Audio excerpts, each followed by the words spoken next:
শিক্ষক সমাৰোহতে ৰাজ্যিক অভিৱৰ্তনত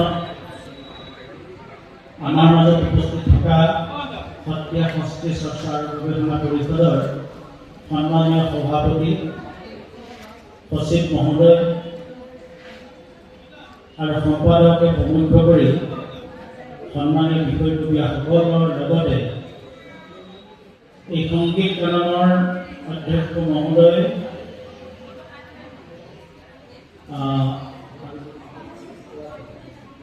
সভাপতি আৰু সম্পাদকক প্ৰমুখ কৰি সন্মানীয় সদস্যসকল আৰু আজি এই শিক্ষক সমাৰোহ আৰু অভিৱৰ্তনত ইতিমধ্যে সমবেত হোৱা বিভিন্ন বিদ্যালয়ৰ শিক্ষাৰ্থীসকল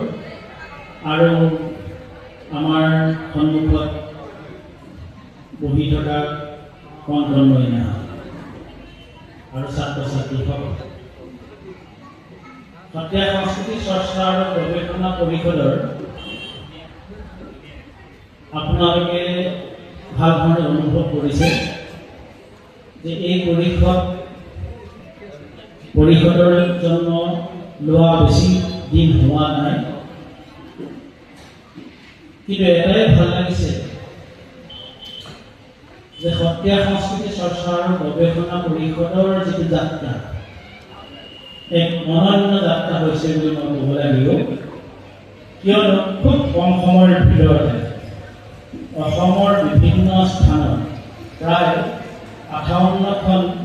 মহাবিদ্যালয় এই পৰিষদৰ অন্তৰ্গত হৈছে। গতিকে এইটো আমাৰ কাৰণে অতি শুভ লক্ষণ আৰু সুখবৰ। গতিকে আমি ভাবোঁ যে ৰাইজৰ সকলোৰে এই গুৰুজনাৰ কলা সংস্কৃতি যি এক কালজয়ী বুলি ক'ব পাৰি, অপূৰ্ব সংস্কৃতি বা অমৰ সংস্কৃতি বুলি ক'ব পাৰি, যি আমাৰ অসমীয়া সমাজৰ এক বিশেষ পৰিচয় বুলি ক'ব পাৰি, সেই সংস্কৃতিৰ লগত আমি অসমীয়া সমাজ ওতঃপ্ৰোতভাৱে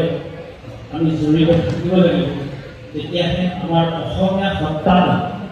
আমাৰ জীয়াই থাকিব। গতিকে সেইফালৰ পৰা এই অনুষ্ঠানটোৰ যিটো লক্ষ্য উদ্দেশ্য যে গুৰুজনাৰ শংকৰদেৱ মাধৱদেৱ গুৰুজনাৰ যি সংস্কৃতি আছে তাৰ লগতে আজি এই পৰিষদৰ সভাপতিদেৱে ইতিমধ্যে তেখেতৰ পতাকা উত্তোলনত এটা বিশেষ আহ্বান জনাইছে, যিটো সংযোগ হ'বলৈ গৈ আছে। সেয়াই হৈছে আমাৰ নিদঙীয়া যিটো সংস্কৃতি কালসংগতি বা মায়াগাঁওসকলৰ মাজত আছে, আৰু যিটো সংস্কৃতি ক'বলৈ গ'লে অসম ছাত্ৰ মহাসভাৰ যি চৰ্চা পৰিষদ আছে, সত্ৰীয়া সংস্কৃতি চৰ্চা পৰিষদ,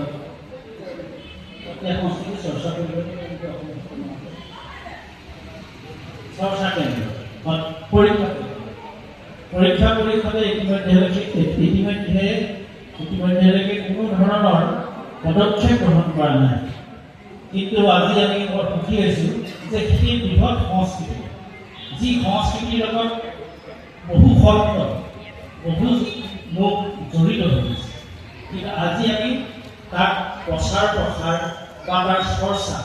বা আৰু তাৰ ওপৰত কেনেধৰণে আমি মাত্ৰা দিব পাৰোঁ, এই দিশত আজি পৰিষদে চিন্তা কৰিছে। নিশ্চয় পৰৱৰ্তী সময়ত তাৰ ওপৰত আলোচনা হ'ব, কেনেধৰণে তাৰ ওপৰত আমাৰ পাঠ্যক্ৰম হ'ব, কেনেধৰণে তাক আমি যিখিনি আমি সেই নিদঙীয়াৰ পৰা